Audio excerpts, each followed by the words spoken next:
Boa tarde. Hoxe 20 de novembro e eu, dende fai 41 anos, é un día que me levanto feliz pola mañá. E por iso non vou deixar que o sorriso da cara mo borre algúns comentarios. No, pero ben sei o que digo. E non vou deixar que o sorriso da cara mo borre o señor Martínez utilizando expresións pouco aceptables neste Parlamento, na que a menor é a de impericia. E iso, en todo caso, como non podo desgranar todas as que dixo, voume centrar en dúas nada máis antes de entrar no tema. Unha é isto da inflación, porque é difícil entender que o conselleiro de Facenda non entenda a diferencia entre nominal e real. Cando alguén quere comparar unha cantidad no ano 2018, non a pode comparar directamente cunha cantidad de 2009, porque 100 euros de 2009 non son 100 euros en 2018. En Galicia, os 100 euros de 2009 son 88 euros no ano 2018, según as estimacións de inflación. E cando non se entenden esos conceptos, é moi difícil ter pericia para elaborar os orzamentos. E algo que ten que ver, vou aproveitar, xa que o señor Puig me interrumpe, para dirixirme a él, no sentido de que hai que saber ler os papéis. Teño aquí un informe do IGE sobre a evolución dos prezos en Galicia. E ese informe di que a inflación media interanual de xaneiro a outubro en Galicia está no 2,23%. E lle vou dicir algo máis, que a estimación que fai o IGE é que cando remate o ano 2017, o IPC medio interanual vai estar no 2,1%. É o IGE. Logo, lle deixo o papel subrayado no círculo onde está o dato para que nos podamos entender. A segunda idea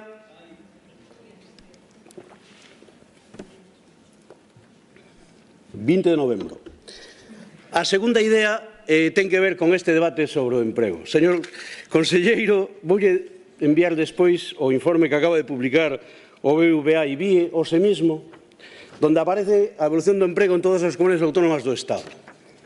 E resulta que a taxa de variación da poboación ocupada primer trimestre do ano 2007 terceiro trimestre do ano 2017, en porcentaxe, Galicia é a penúltima comunidade autónoma. Só estamos mellor que Extremadura. En ese mesmo informe calcula un índice de recuperación, no que di, dende o ano 2014, cando cambiou o ciclo económico, canto evoluciona o emprego no conxunto das comunidades autónomas. E sabe que posición ocupamos, señor Martínez? Os penúltimos pola cola. Fundación BBVA e BIE, publicado hoxe. Ben, vayamos ao asunto. Levou unos 10 anos de dor. Alguén decía por aí que nós non aceptábamos a crise. Que nós, os dos desafiuzamentos, non aceptamos que había crise. Que nós, os que loitamos contra o despido de milleiros e milleiros de traballadores, decíamos que non había crise. Pero de que están falando? Nós estamos na Cámara precisamente para representar os afectados da crise. Exactamente para eso. Levou uns 10 anos, volvamos ao mesmo nivel de PIB que tiñamos no ano 2008. E iso nos obliga, señor conselleiro, a respostar a pregunta que lle fixo hoxe pola mañán Luís Villares. Por que se temos o mesmo nivel de riqueza que antes de caer na recesión temos que vivir peor? Mais en concreto, se o nivel de PIB do ano 2018 vai ser o máis alto da nosa historia, por que as condicións de vida e de traballo da maioría social do noso país son significativamente peores as que tiñamos no ano 2008? Deixe que diga algo que tamén non tiña aquí. A economía galega está medrando o 3%. Sabe cal é a taxa histórica media de crecemento da economía galega dende fai 55 anos? Sabe cal é? A media, 3%. Sabe no único período no que a economía galega non creceu o 3%? Entre o ano 2009 é o ano 2014. O único que fai a economía galega, o PIB, é recuperar unha normalidade que as políticas de austeridade da Troika anularon. Exactamente. Ben, o conselleiro na súa intervención contrapón o cadro macroeconómico ca realidade laboral e social na que vive a cidadanía. Unha Arcadia feliz, o decía o compañeiro do Partido Socialista, na que a cidadanía se recoñece. Vostede sabe que o 93% dos cidadáns considera que a situación da economía española e galega, o 93% é regular, mala ou moi mala. E teñen razón porque saír da recesión non é saír da crise, porque o crecemento económico non se está trasladando a maior benestar social. Porque hai crecemento, pero como moi ben dixo a compañera do BNG, non hai recuperación. Porque non damos pasado do macro ao micro, das estadísticas á realidade da xente. Temos o mesmo nivel de riqueza, pero está peor distribuída. Perdemos os que cobramos salarios, que somos a inmensa maioría social, e gañan as rendas empresariais, como ben explicou Abel Losada. É así de simple, é así de inaceptable.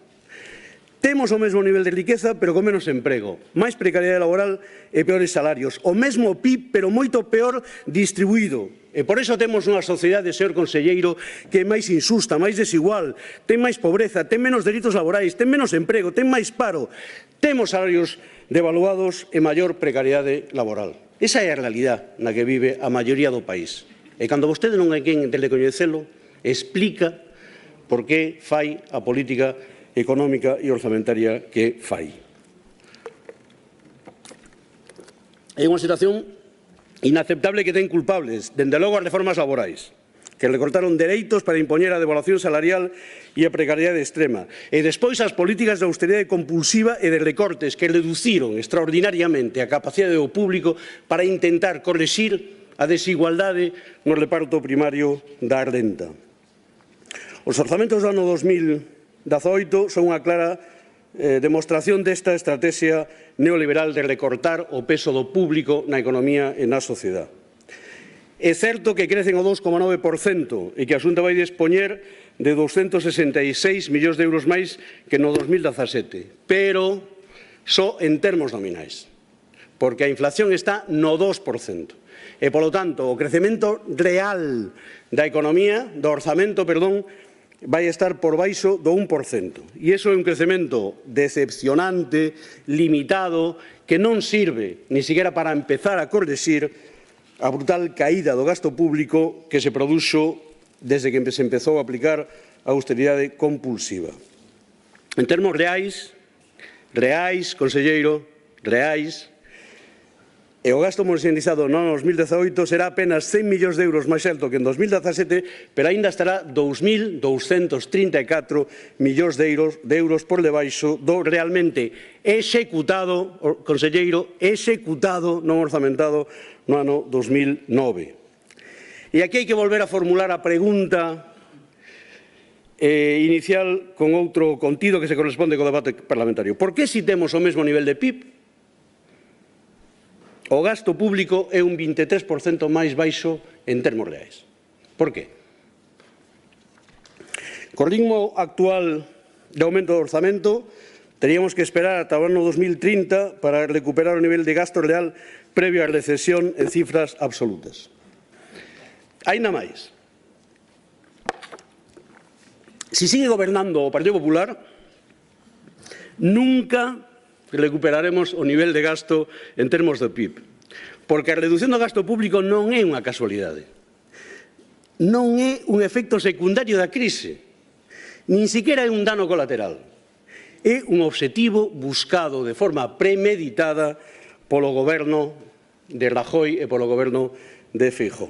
Está escrito no recente programa presupuestario, está en castelán, para 2018, que ven de presentar Montoro a Comisión Europea, o Goberno Central comprométese a baixar o peso do gasto público en España do 41,2% do PIB ao 40,6%. Pois que non son de números pode parecer pouco, pero estas 6 décimas de PIB son 7.278 millóns de euros, que casualmente se concentran na reducción de gasto en sanidade e en educación.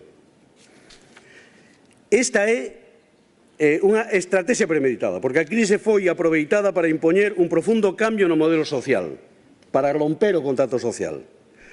Un modelo dominado pola desigualdade, a precariedade e o deterioro do estado do benestar, para recortar o peso do público na economía e na sociedade. E por iso, a fase alcista do ciclo que se iniciou en 2014 non está servindo para que nos recuperemos dos recortes. Todo o contrario, a orientación estratégica da Xunta é continuar co recorte do gasto baixo unha nova fórmula. Xa non vai aplicar recortes nominais, os recoñecemos, o modelo é que o gasto medre por debaixo do PIB nominal e, polo tanto, cada ano se destine menos riqueza, menos parte da riqueza á xestión do público, os servizos públicos e a protección social. Vostede pola mañá se trabucou un pouco, creo eu, pero o viña reconocendo. Dixo que o orzamento da Xunta vai medrar o 2,9%, pero que o PIB nominal vai medrar o 4,2%. Orzamento 2,9%, PIB 4,2%. Eso se chama orzamento restrictivo, porque medra menos que a riqueza do país, non? E esta é a lógica da nova etapa dos recortes, que o gasto medre menos que o PIB, así, ano tras ano, se vai acumulando un recorte gradual, pero sostido no tempo, menos visible, pero igual de perverso.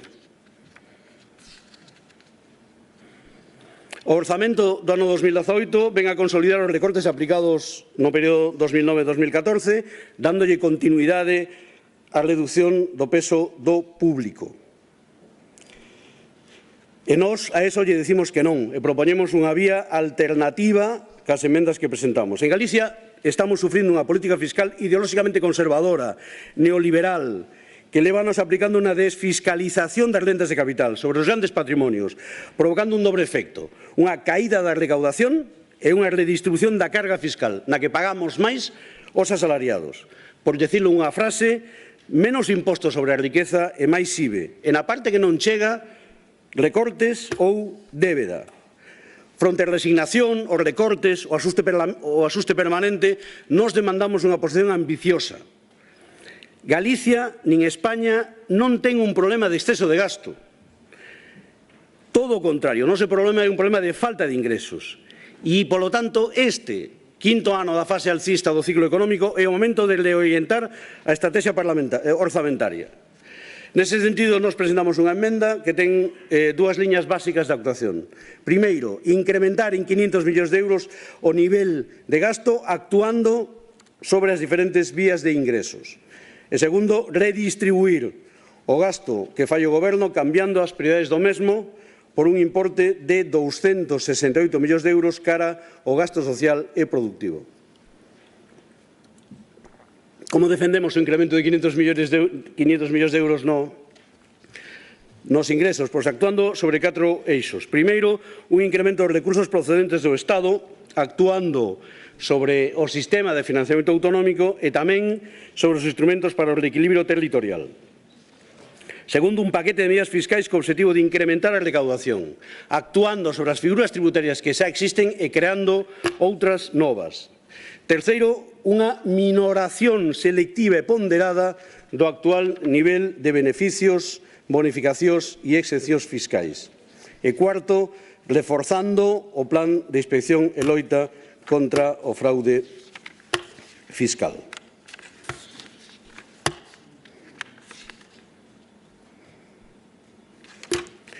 Ben, sumadas ambas as dúas cantidades, o que Marea propón é destinar 768 millóns de euros a 18 programas prioritarios co obxectivo de aplicar unha política económica que impulse o crecemento e que o transforme en desenvolvemento económico e social real, baseado na economía productiva, que traslade a maior riqueza a benestar da cidadanía, combatendo a desigualdade, a precariedade, a pobreza e a exclusión.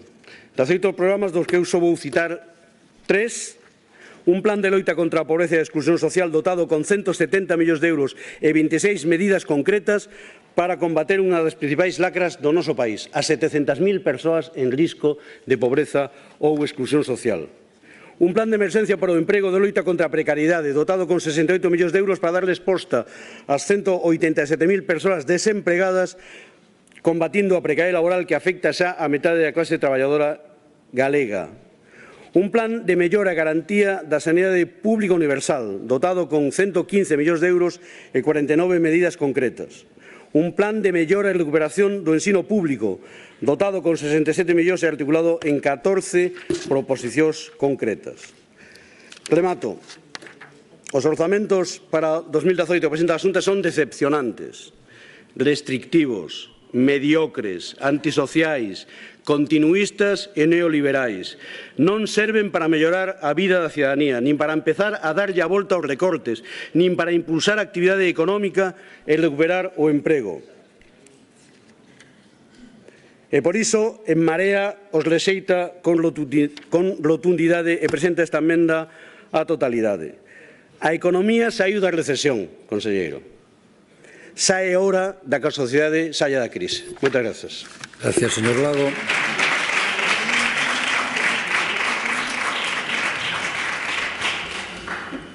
Intervención da Xunta de Galicia. Ten a palabra o conselleiro de Facenda.